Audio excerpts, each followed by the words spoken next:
Black Sea, excellent film. Thank you. It's such a cool story. What drew you to this movie? Well, I just always wanted to make a submarine film. I mean, it's a kind of very cool kind of movie, I suppose, and nobody's made a good one in a long time, you know.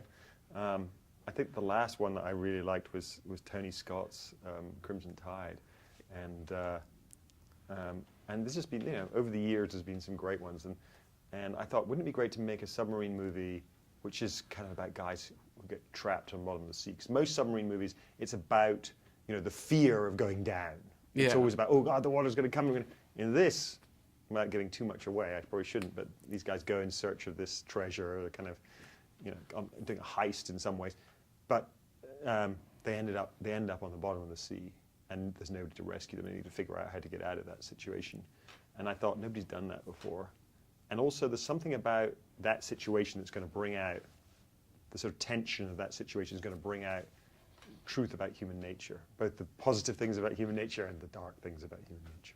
Yeah, I was curious if there was like an old folklore tale that this was kind of based on that you heard through the grapevine, or just... You know, Dennis Kelly, who's the writer of this, is a great writer, and he's just done this TV show which won the Emmy, International Emmy, just at the end of last year, called Utopia, and then David Fincher's turning that series into doing an American version of that, and he, in that show and in this, what Dennis is great at is like taking little bits of truth and history about Stalin, about Hitler, about gold, about the Black Sea, and embroidering them with his imagination and myths and urban legends and that kind of thing, and taking all these things so it sounds kind of credible.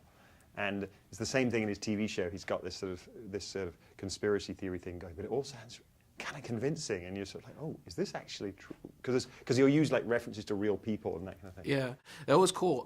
There's a scene in the movie where a couple people are underwater, walking on the ocean floor. How did you shoot that? Can you walk we me shot through that sequence. That was the hardest sequence to shoot in the movie because there's a kind of, you know, big, I guess, action scene of them, you know, underwater, walking from their submarine to this Nazi U-boat.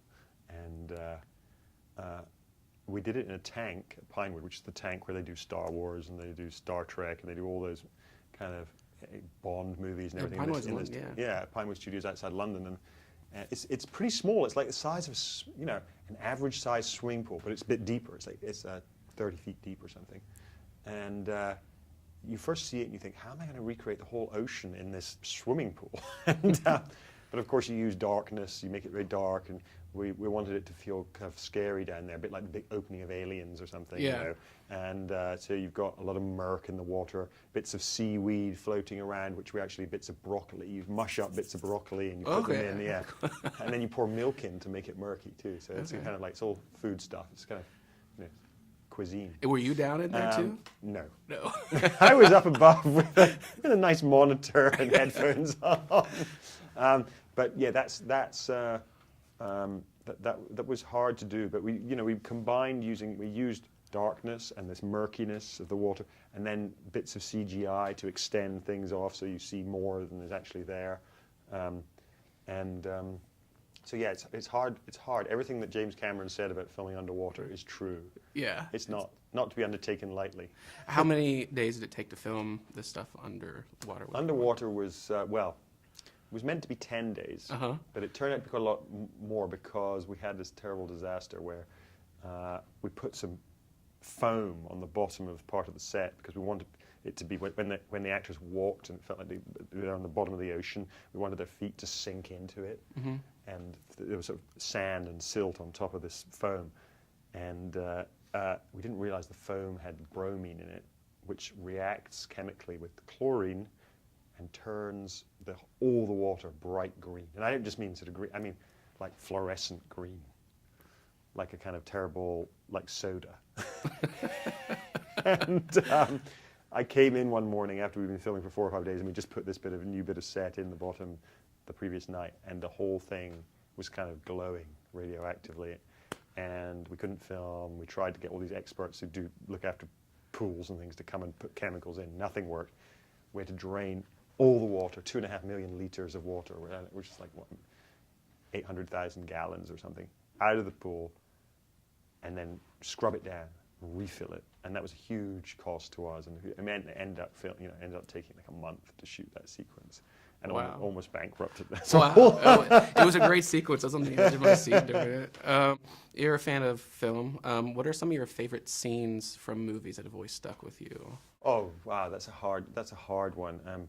You know, it's funny. There's the scenes that stick with you in the deepest way, I think, are often the ones that you saw when you were a kid, and whether it be, you know, bits from the first Star Wars. I remember queuing up in Glasgow, where I grew up, to go and see that, or bits from the first Superman. Was there a particular scene in one of those? Well, I remember in the first Superman, there was the scene of, you know, going backwards to make time go backwards. He just flies around the Earth. Yeah.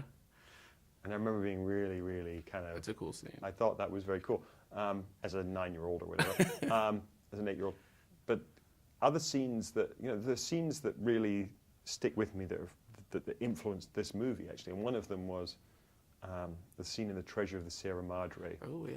Humphrey Bogart movie, which was one of the influences on this. And that, where Humphrey Bogart kind of goes crazy, and he becomes totally convinced that the other two guys he's with are trying to steal the money that they've got, and there's this scene where he just starts talking to himself and laughing hysterically, and at night, and the shadows of the campfire, he thinks of the people out there, and he's totally paranoid. That sequence there, it always stayed in my head, and that really fed into, you know, the central character. I don't remember the line. And I have one more question.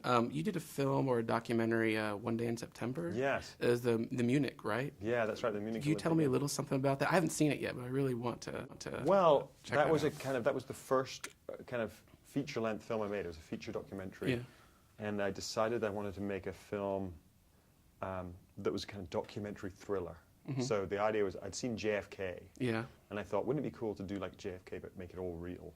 So I researched this story about, you know, what really happened at the Munich Olympic Games massacre in 1972, when 11 Israeli athletes got killed by Palestinian terrorists. And it turned out there were all sorts of mysteries and conspiracy theories about that, and we managed to find the last survivor of the Palestinian terrorists, who told us quite a lot of stuff. We spoke to the survivors, and we found all this footage, and it became this big investigation, which is one of the things I love about documentaries, the sort of sense of being a detective.